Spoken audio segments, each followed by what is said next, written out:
Yeah, do another silver update with Putin, a friendly cat here. This guy's a friendly cat. He's a very people-orientated, considerate cat. The other guy's okay too. Rocky, Rocky, who might knock you out. Anyway, say hi there, Putin. I'm gonna say first off with silver. You might think of it as a lifeboat. People have been telling you that shit, and you're like thinking, well, my lifeboat isn't going up in money, so what the hell's with my investment? But, with commodities, it happens all at once. And there's one thing, just want to remind you, coming up here for the end of February, maybe, not to hit the alarm bells again, because my name isn't AJ, like Fear for Porn every freaking day. That guy puts out 50 million Fear for Porn videos every day, and hopefully I don't put out any fear porn videos. I'm just putting out common sense, right? But Secretary of Treasury Jack Lew stated about coming up with a cash crunch possibly in the U.S. government for the end of February. I mentioned this before, partly because there's a lot of cash going out due to tax refunds, and that's the end. And they're running out of cash faster than they thought. They did the extension back in October when the government was shut down to keep them running, and it's actually they're spending more money than they thought.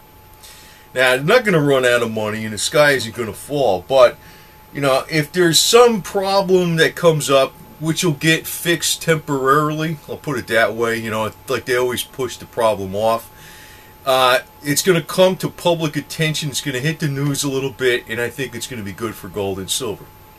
I think there's a number of things this year that would be good for gold and silver, but think of it as a lifeboat.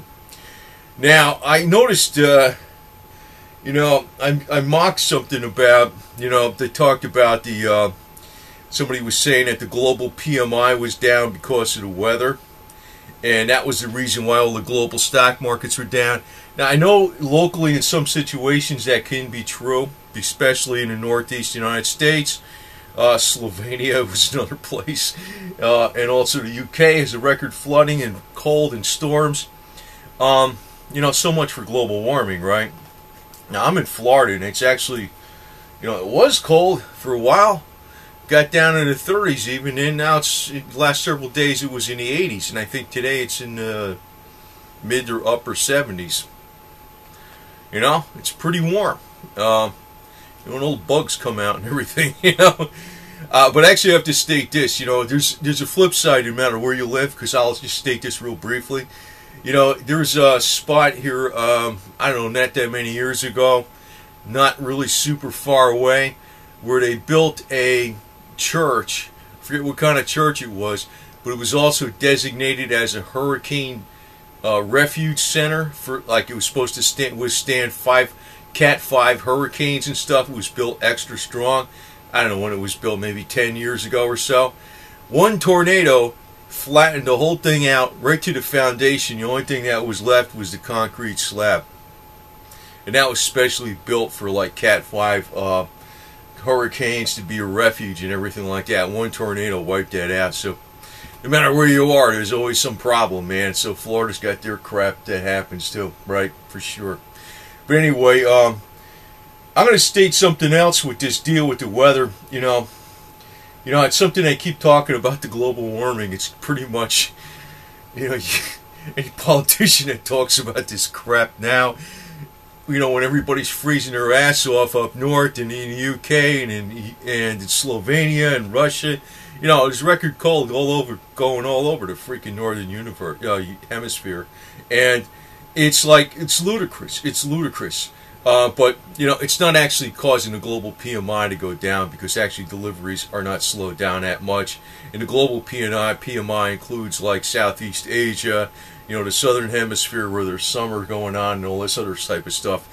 But do expect, something to come up with a cash crunch here pretty soon. And I'm not, just blowing smoke here by saying this, because I said this before, but I got to repeat it because maybe somebody didn't see the other video, but I'll say it real fast. Was, Paul Volcker said that to expect problems around March 2014, if things weren't resolved right away back in 2012, and they weren't. So, that's the timeline. Also, there was the chief accountant said that. It was, I forgot his name, but I put it on the other video. that said that would be about the time frame for the problems. Now, I got to state this: some of this garbage, you see about investing. You talk to people who talked about bitcoins and junk. Bitcoins, I suspected what it was from the beginning. I suspected it was some kind of ploy for the cashless society as a test bed. And I'm really pretty much on the wagon with that now, where I think that's exactly what it is. There's big money behind it. It would have never been allowed in a million years if it wasn't endorsed by, the powers that be. It's kind of a test bed for the cashless society. But if you really want to be, incognito with transactions or with what you have, it's cash. Cash, plain old cash. The reason I know that freaking is one of the better deals around here for being incognito is because the mainstream press is always telling you that it's bad to have cash. It's got bacteria and viruses on it or something like that. Well, if you're concerned with that, just take a little spray bottle of colloidal silver, spray your money, I mean, if you're freaking afraid of bacteria and viruses on your cash, give it to me. I'll take it. I'll spray it with colloidal silver and there'll be nothing on it anyway. They don't say something like that, but they're trying to get people away from it because actually that is the only thing out there that really is untraceable that's super liquid. Well, it's about as liquid as you can get. Like cash, right? They don't like that. They want to trace. So, if we have an electronic currency in the future, it's going to actually, be traceable no matter what the hell they tell you. And this is the big freaking problem. Now, I'm going to tell you this with as far as traceability and stuff goes, because I'm thinking ahead. A lot of people look at the money angle, but there's a lot of ways they can survey people. Like, I know they got it on, Facebook. KGB book is another great example. People willingly put all their personal information out there, and they could have never got that information in a million years if they've spent trillions of dollars trying to get the information. No, people put it out there willingly, so you got a perfect KGB book out there, right? Now, the other thing is, because people with silver, they want to be a little bit incognito. They want to be a little independent. They don't want, to be part of the banking system. They don't want to be part of the scam. They don't want to be controlled, basically, right? Well, the other way is going to be through, the electric grid. When you got the smart meters, those damn things are actually another way to control people and see what the hell they got going on in their house or whatever. So I say is like, if you get some serious gains on silver, even though I think the technology is going to keep getting cheaper and cheaper and cheaper, you might want to go with some of the solar panels. And the way to do it, I would suggest, is not to go to 100%, but do like 25% of your power needs with solar panels and have that piped in directly using 12-volt DC versus using inverters going to 115, 120 volt AC, because you lose power by using inverters. In other words, the whole electric grid is on AC. Nikola Tesla developed that because the power generators can transmit electricity really far. But if you're making electricity really local on your house with solar panels, you can go strictly from DC 12 volt. You can use DC then, a safe 12 volts, convert it to 12 volts, and they have appliances, lights, refrigerators, they have everything that's, it's actually for RVs, but, everything's available that works off of 12 volts. And you can actually do this piecemeal, because I think not using the electric grid is going to be another way where you could stay independent of the garbage that's coming up, the control freaks, control freaks are people that just want to have, they want to take a slice of your action so they don't have to do nothing, basically. That's exactly what the deal is. A lot of people always compare that to the mafia, but, it's not really. It's not really. It's the freaking government. That's what the hell it is. It's the government. I know there's some instances, well, I don't want to talk about the mafia, but there's some instances out there, where there's like a little bit of a comparison, but, the thing is, you want to be as independent as possible. So if you get stellar gains in silver, it may take a few years where you really, really get the stellar gains. That may be something where the average person might want to do a capital investment. And, depending on what the laws are, it's like there's been major tax credits involved in solar energy. And they'll probably still be in place in 2017 because I expect, see, this would be a very smart thing to do for Joe Average or Jane Average or whatever, because everybody pays electricity in their house, but it's not just about the electric cost of your electricity, but it's also about the independence that you have and freedom from spying on you by, everybody's concerned about the NSA, the government spying. They're going to do it through the smart meters. There's going to be all kinds of crap they could do through the smart meters. So the more you get away from smart meters, and a way to do that is through solar energy is one of the ways. Right now I think the prices are too high because there's patents out there where they got panels that are going to be 90% efficient, which would bring the cost of, instead of like below $1 a watt, it's going to be below like $1 a 100 watts. It's going to drop significantly. But at the time silver goes up, I expect there to be an explosion in high oil prices at that particular time. That'll be the peak of oil prices. They're going to not be exactly the same time, but they're going to be roughly around the same time. Usually oil leads the charge. With gold and silver, oil leads the charge. And which that is going to do is going to bring about an impetus by the government to give us more tax incentives. So in other words, you could take some silver, say it's going for some hundreds of dollars an ounce or whatever, and go with partial solar panel. You don't have to do the whole thing. Get a major tax credit on it, and do like a 50-50 in your house, where 50% is from the electric company and 50% is from solar. And the 50% that's from solar is not tied in with the grid, but uses 12-volt appliances and lights and things like that. And they're readily available. 12-volt appliances, stereos, even refrigerators, microwaves, and things like that are available because they're all over the RV market and the vehicle markets and stuff like that.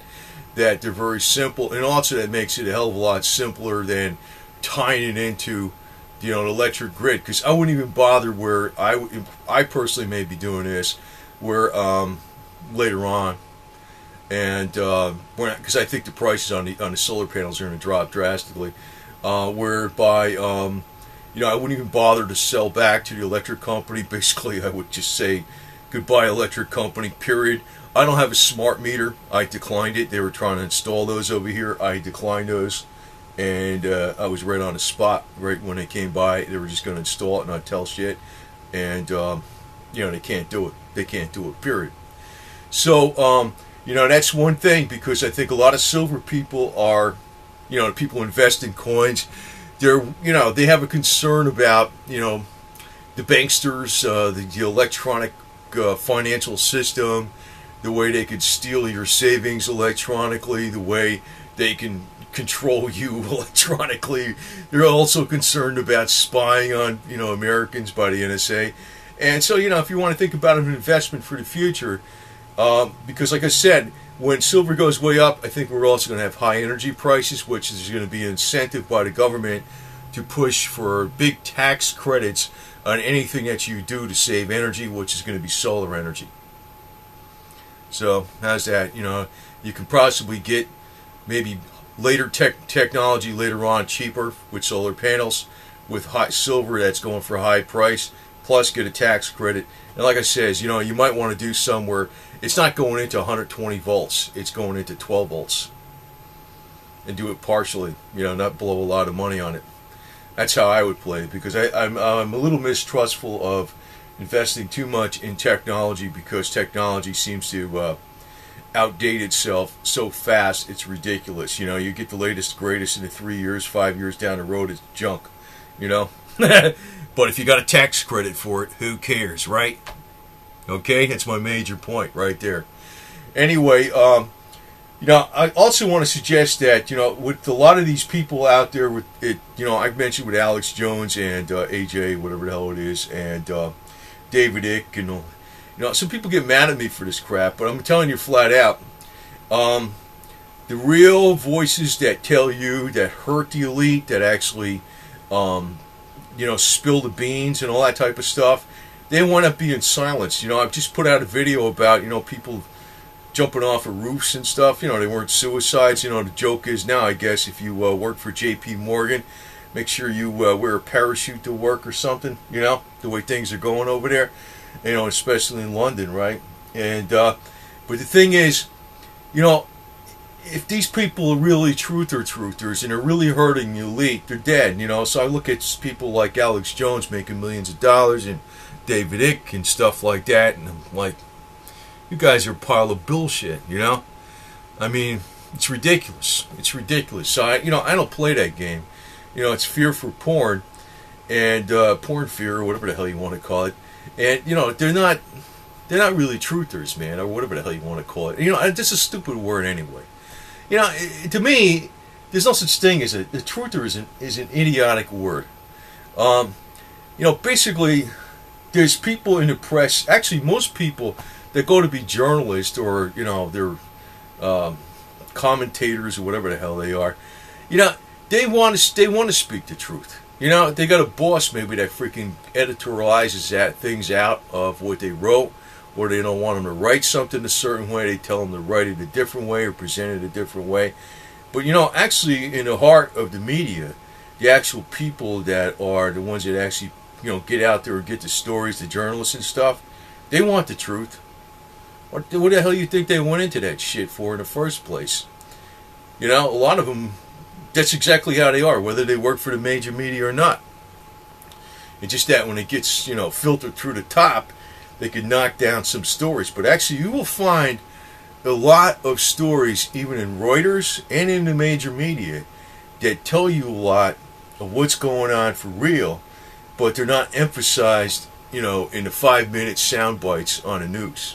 They're not emphasized there. But the stories are actually there in the major media. They're not like they're not printed. Reuters will print stuff. I mean, it's there. It's there for a fact.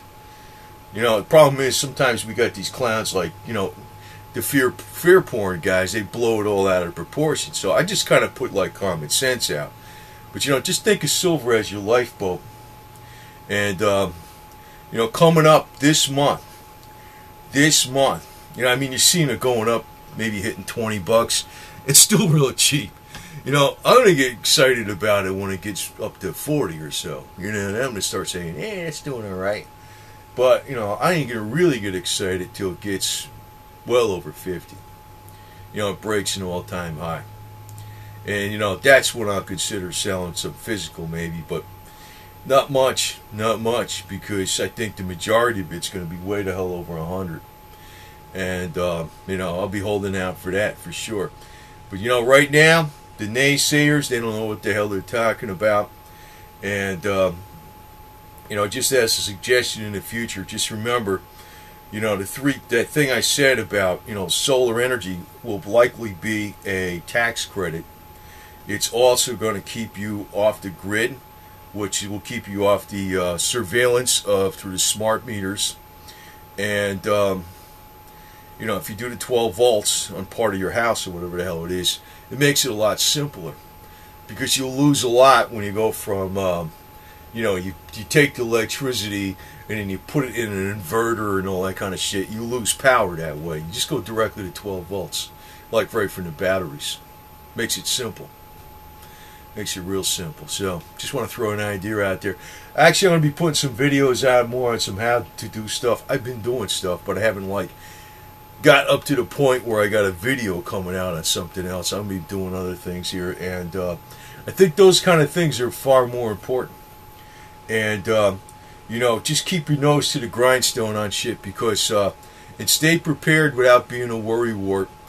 And I kind of look. I actually subscribe to Alex Jones, because I kind of look at the shit he's putting out, and I'm like saying to myself, man, he's scaring the crap out of people left and right. And it's like, you can't eat white bread because they're freaking putting some shit in the bread. You're gonna die. This guy. I'm going to tell you one thing. One thing that will give you life more than anything, and just remember this, is a positive attitude. if you got a negative attitude and you think shit's going to go bad, it will go bad for sure. Now, I mean, if you just have a positive attitude and you're living in a freaking total dream world and you do nothing, that's not going to be enough either. But having a positive attitude will actually keep you more healthy. It'll keep you more alert. It'll keep you feeling better. And it'll keep you thinking clearly. These fear porn mongers, I don't like them because they're not helping you have a positive attitude. And you know, if it comes right down to it, you know, if you got a freaking dictator, asshole, Joseph Stalin, Adolf Hitler, Mao Zedong fucker trying to screw you up, do the simple thing. Kill him. I mean, really, come on. I mean, you know, right? Does that make sense? I just leave you with that thought. I mean, if it really comes down to that, you know, like the whole Gestapo, neo-Nazi shit's gonna come at you with their jackboots and stuff like Alex Jones puts on. I mean, come on. You know? I already know what I'd do. You know? I already know what I'd do. I'd waste a fucker. I wouldn't think twice about it. But you know, we're not in that situation. These guys are a bunch of fear porn mongers. That's the thing. I mean, we actually have a free society in the United States more than you'd think. Problem is that too many people got their head in a hole. But, you know, don't blame it totally on the major media because, you know, most of the freaking people that work for the major media are honest. It's just that the news gets kind of filtered by the time it gets into those 5-minute sound bites you see on the major media television presentations, you know. But actually, a lot of the news is right there. That's where I get my news from, man. I get it there. I found out about all this shit that's going on behind the scenes that's bad because actually journalists will write that stuff. It's just that it's not emphasized too much. Unless you get it through Alex Jones, then he'll tell you like the whole sky's falling. But you know what he's creating? A negative attitude with nothing constructive and positive behind it. That's dangerous. So having a positive attitude will actually help you survive a great deal. Just remember that.